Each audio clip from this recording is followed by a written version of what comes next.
Okay, so I'm down here looking at my MR2 AW11.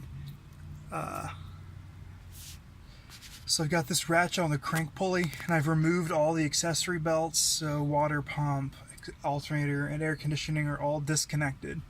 So all this is timing, and the crank system, all that stuff, internals. So the compression on this motor is great, so I'm not worried about that.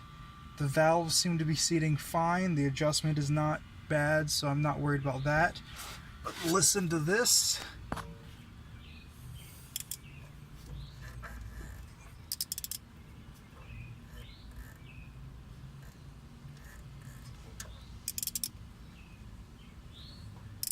Oh, come on, there we go.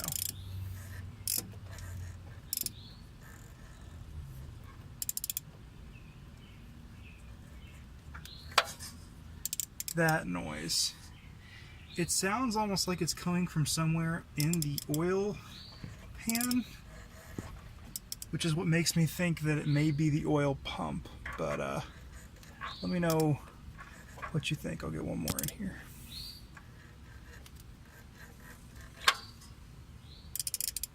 That noise.